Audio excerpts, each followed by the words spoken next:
Olá, amigos e irmãos, graça e paz da parte de Deus Pai e do Senhor Jesus Cristo. Eleitos do Senhor, escolhidos desde os tempos eternos. Hoje nós vamos conversar um pouco sobre a prática do jejum.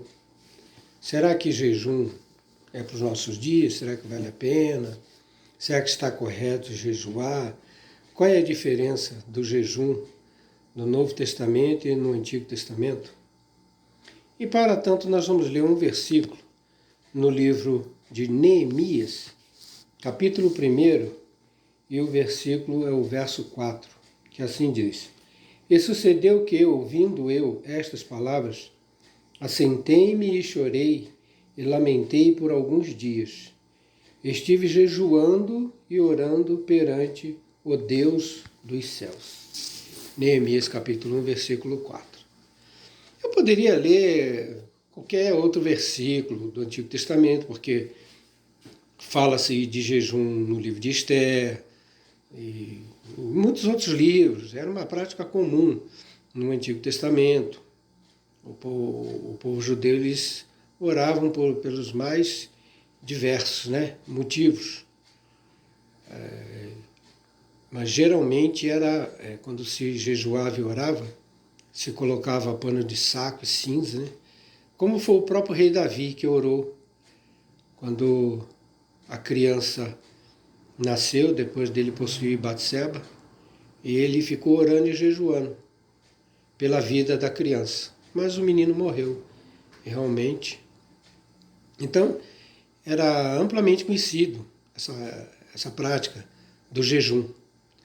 Mas chegamos nos nossos dias. O livro de Neemias foi escrito mais ou menos uns mais de 400 anos antes de Cristo, E nós hoje estamos no Novo Testamento e hoje estamos na plena graça de Deus. Aí alguém poderia dizer, como irmãos já falaram para mim, mas Jesus falou que certa casta de demônio só sai com jejum e oração. Mas é claro. Por que Jesus falou isso? Porque ele ainda estava debaixo da lei, ele veio cumprir a lei, ele viveu o período da lei. Por isso que é uma coisa até estranha que o Novo Testamento comece com Mateus, Marcos, Lucas e João. Porque esses 4 livros ainda estão na dispensação da lei. Ainda está na vigência da lei de Moisés. Rituais, preceitos, sacrifícios sobre o altar, voto, jejum, oração, um monte de práticas ritualísticas que para nós hoje não faz sentido nenhum. Ainda mais porque nós nem somos do povo judeu, nós somos gentios. Haja vista que o próprio Jesus, ao 8º dia, ele foi circuncidado. Ele veio como judeu, sobre a lei judaica. Então por isso que ele mesmo falou isso. Certa casta de demônio não sai senão com jejum e oração. Mas quando nós vamos avançando no tempo e Deus vai também abrindo para nós a revelação da sua graça, nós vamos entendendo que hoje para nós não faz sentido nenhum você jejuar, a prática do jejum. Porque jejum, o que acontece? Você deixa de comer e beber. Eu fiz isso também no passado. Quando eu estava na religião, não sabia. Falavam isso, Aliás, você vai participar de alguma igreja, a minha dúvida era sobre dízimo, perguntei sobre dízimo, e explicaram para mim, não, o dízimo é para pagar as despesas da igreja. Não sabia de nada, falei, não, entendi, falei, tá certo, concordei.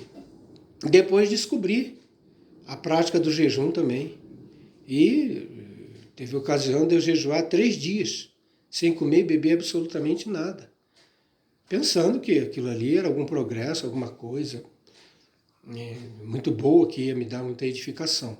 Mas, na verdade, se a gente for analisar de uma forma muito simples, nós entendemos o quê? Você deixa de comer e beber, as pessoas falam, mas o jejum mortifica a carne. A carne, ela não tem salvação. A carne, ela não mortifica coisa nenhuma. Na verdade, a carne para Deus está morta. Porque nossa carne foi pregada lá na cruz, as obras da carne foi pregada na cruz lá junto com Jesus. A maldição da lei, ele fala, as cartas de Paulo falam isso, carta aos Gálatas, carta aos Romanos, esclarece bastante esses assuntos. Foi cravado na cruz. E era uma prática tipicamente, especialmente judaica, era para os judeus. Nós nunca vivemos debaixo de prática de lei de Moisés, coisa nenhuma, nunca tivemos isso. Como é que nós vamos trazer uma coisa que nem foi promulgada para nós? Quando estava aí acontecendo os eventos de Esdras, Neemias, Esther, Samuel, Reis, era tudo com o povo de Israel. O povo de Deus na época era o povo judeu, o povo de Israel. O concerto, a lei, o pacto que Deus tinha era com esse povo. Agora, nós somos gentios. A porta da graça abriu para nós com a eleição de Paulo, com a escolha de Paulo. O próprio Jesus escolheu Paulo no caminho de Damasco, Atos capítulo 9. E ele foi levantado e ele foi dito bem claro que Deus falou: Paulo levará o meu nome diante dos reis, dos judeus e dos gentios. Mas o ministério principal de Paulo foi com os gentios, fazendo essa transição da lei para a graça. Jesus Cristo, ele viveu debaixo da lei. Ele veio dar exemplo. Ele veio cumprir a lei. O único que cumpriu fielmente, cabalmente a lei de Deus. E foi aceito o sacrifício, né, suave e agradável diante de Deus. Então, esses 39 livros do Antigo Testamento veio preparando o terreno, veio preparando a história para essa situação que nós vivemos hoje. Que situação que é? A época da graça. Uma situação confortável, libertadora, esclarecedora. E não temos mais necessidade nenhuma de rituais, de cerimônias, de pactos, de alianças, essas coisas. Porque é graça. A graça não comporta essas coisas. E como é que nós vamos trazer uma prática? No caso, nós lemos Neemias, mais de 400 anos antes de Cristo. A gente vem trazer para os nossos dias de hoje, para os gentios, que nós nem não tem nada a ver. Nunca os gentios tiveram essa prática da circuncisão, prática de guardar o sábado. E tem igreja aí, hoje, que guarda o sábado. Que coisa absurda! É uma coisa absurda. É uma coisa, sabe, nos falta até palavra para expressar, porque como é que eu vou guardar sábado se o sábado foi um pacto de Deus feito com os judeus na lei de Moisés? Aí sempre aquela história, né? Ah, mas o sábado é desde o início do mundo, desde a criação do mundo, tá lá no Gênesis. Sim, mas e aí, mesmo assim, meus irmãos? Mas a guarda do sábado foi oficializada com a lei de Moisés. Assim bem como o dízimo. Abraão deu o dízimo antes da lei, mas foi regulamentada, oficializada com a lei de Moisés. Por isso que Moisés é o autor do Pentateuco, dos 5 livros da Bíblia. Gênesis, Êxodo, Números, Levítico e Deuteronômio. O Pentateuco, a Torá dos judeus. Mas isso tudo já se cumpriu. Isso para nós é paz-novidade, isso é passagem. É coisa do passado. Então, como é que nós vamos pegar... Quer dizer, se tem alguma religião, alguma igreja hoje que guarda o sábado, então tinha que guardar toda a lei. Está na carta de Tiago.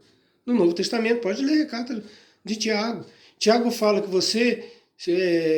se você diz que guarda a lei e tropeça num item da lei, você é transgressor de toda a lei. Então não adianta guardar o sábado. Se guarda o sábado, então tem que praticar todos os mandamentos da lei de Moisés que está no Antigo Testamento. Agora, para que isso? Se Cristo veio nos libertar, veio nos resgatar disso, não há necessidade nenhuma.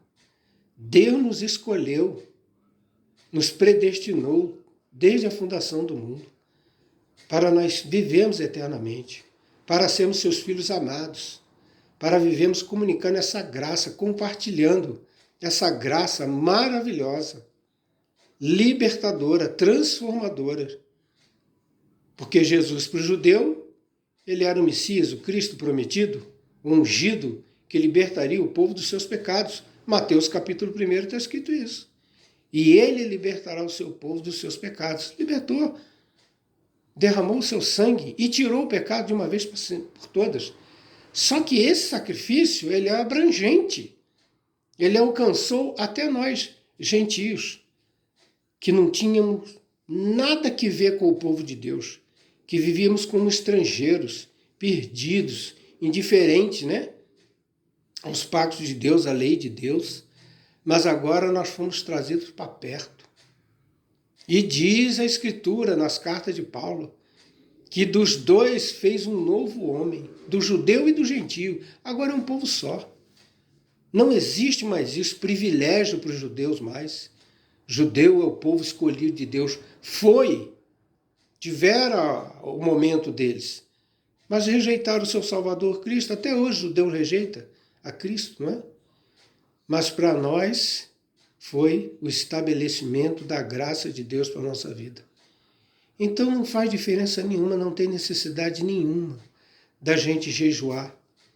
Porque diz Paulo na carta aos Gálatas, né? Andai em espírito e jamais satisfareis a concupiscência da carne. Então é melhor, nós fomos chamados, aliás, para andar em espírito e não andar pela carne. Porque a carne foi crucificada com Cristo. Agora, é possível a gente praticar obras da carne? Claro, nós somos um corpo humano, né? Mas não é que nós vamos procurar ter prazer nisso, nos deliciar com as obras da carne, não. Porque nós somos consagrados para o nosso Deus e Pai. Nós somos espirituais diante de Deus. Somos espírito que habita no corpo humano, né? Filhos de Deus perfeito. Isso é que Jesus conquistou para nós. Isso também nos alcançou, essa graça que Cristo veio. Livro de João, capítulo 1, verso 17. A lei foi dada por Moisés. A graça e a verdade vieram através de Jesus Cristo. E essa graça chegou até nós para a glória de Deus. Não tem sentido nenhum para nós guardar sábado, praticar jejum, pagar dízimo. Um absurdo isso, irmão, um absurdo. E nós vemos aí que esse sistema religioso pernicioso, corrupto, né? É isso que acontece. Ele pratica e ensina as pessoas a fazer tudo isso. Então, outro dia eu estava ouvindo aqui uma igreja perto aqui, oraram tanto tempo para ter um pastor, estava sem pastor a igreja, oraram, jejuaram. Oraram, jejuaram, fizeram reunião de oração para Deus mandar um pastor. E está lá um pastor hoje. E uma das primeiras coisas que esse pastor fez foi promulgar um jejum de 40 dias. Olha, irmão, olha que coisa absurda. Parece que é aquela palavra lá que Jesus falou, né? Um cego guiando outro cego. E os dois caem no abismo, né? Então, irmão, não podemos andar assim com mandamentos de homens, mandamentos de religiões, de igrejas, divorciadas da graça de Deus, que não tem revelação da graça de Deus, não tem esclarecimento. Muitos desses pastores, às vezes que são teólogos, bacharéis em teologia, eles até sabem, na verdade, eles sabem disso, eles sabem que não é para praticar nada dessas coisas da lei, dessas obras da lei. Mas eles têm compromisso lá com a denominação deles, como é que eles vão fazer? Aí eles ficam nessa obrigação, né? De fazer o que a denominação manda. O estatuto da igreja manda. Enquanto que isso, a graça de Deus fica de lado. E coloca de novo julgo de lei em cima dos filhos de Deus, do povo de Deus, enganando, sacrificando. Então, irmãos, é uma coisa muito libertadora, uma coisa muito maravilhosa a gente ter esse conhecimento. Neemias, nessa época, ele ouviu que a cidade de Jerusalém estava destruída, o templo destruído, os muros derrubados, fendido, né, o muro de Jerusalém. E ele bateu no seu coração, porque ele amava aquela cidade, né? Os muros da cidade. E o livro mostra isso, que ele foi perante o rei, ele jejuou e orou diante de Deus, e Deus deu graça para ele diante do rei, e o rei enviou e deu todo o suprimento que ele precisava, né? Ferramenta, ir lá para o sacrifício, tudo deu. Mas isso para nós é uma história passada. Como é que nós vamos pegar essa prática, trazer para hoje, meus irmãos? Para quê? Em que sentido? Se eu jejuo hoje é porque eu não reconheço a graça de Deus. É que eu não vivo na graça. Se eu pago o dízimo, eu estou falando que Jesus se sacrificou na cruz à toa. Que Jesus morreu e ressuscitou em vão. Porque eu vou continuar na mesma coisa? Então não tem sentido. É Antigo Testamento, não é assim que está na Bíblia? É Velho Testamento e Novo. Novo! Nós somos do novo, novidade de vida. Esclarecimento, alegria, leveza, libertação. E não a gente se colocar debaixo de julgo, de ensino de homens corruptos, desviados da verdade. Colocar debaixo de fardo, de mandamento, de religião, sistema religioso que quer ter poder e quer manipular os filhos de Deus.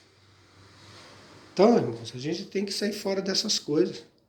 Se você ainda está nessas práticas aí, se você está numa igreja, num sistema religioso aí, praticando obras da lei, obras mortas, passadas, não é? Por que Neemias fazia isso? Orando perante o Deus dos céus só, né? Tem gente que hoje ainda fala assim, irmãos, Deus está lá do céu olhando. Olha, como que Deus está lá do céu? Se Paulo fala em Gálatas, não mais vivo eu, Cristo vive em mim. Como é que eu vou sair da presença de Deus? Outro jargão que você ouve nas igrejas. Irmão, não saia da presença de Deus. Como que nós vamos sair da presença de Deus? Porque se nós somos selados com o Espírito Santo, se Deus habita em nós, se nós somos o único e verdadeiro templo do Espírito Santo, Deus não habita em templo feito por mãos humanas. Mas essas igrejas ensinam que lá onde eles vão é a casa de Deus. Lá é o templo onde se adora, se entrega dízimo, contrariando a graça, contradizendo o que está na própria Bíblia, que eles dizem crer. Eles falam que acredita na Bíblia e pratica tudo o contrário. Por quê? Porque é ensinado uma religião, é ensinado doutrina de homens, costumes de homens, invalidando assim o que diz a palavra da graça. Então, uma breve meditação sobre jejum. Se você jejua, você está perdendo tempo. Agora, quer continuar, mas você está falando, bom, Jesus não resolve nada, Deus não tem poder, eu preciso jejuar. É como uma pessoa às vezes fala, né? A oração move a mão de Deus. Dá a impressão que Deus é um coitado que está lá parado, não tem poder nenhum, não tem autoridade nenhuma. Aí precisa a igreja orar, precisa os crentes orar para mover a mão dele. Aí ele faz alguma coisa. Senão Deus fica lá inerte, não fazendo nada. Irmãos, pelo amor de Deus, né? Salmo 91 já fala, a sombra do onipotente descansará. Deus é onipotente, tem todo poder no céu, na terra, no universo. Tudo ele fez, todo poder ele tem. Ele não precisa de nada nem de ninguém. Seus atos são soberanos. Seus atos são majestosos. E é amor. E é ele que derramou essa graça na minha e na tua vida. Então vivamos em paz. Vamos ficar na presença de Deus, desfrutando da sua graça e compartilhando essa graça para todos sempre. Amém.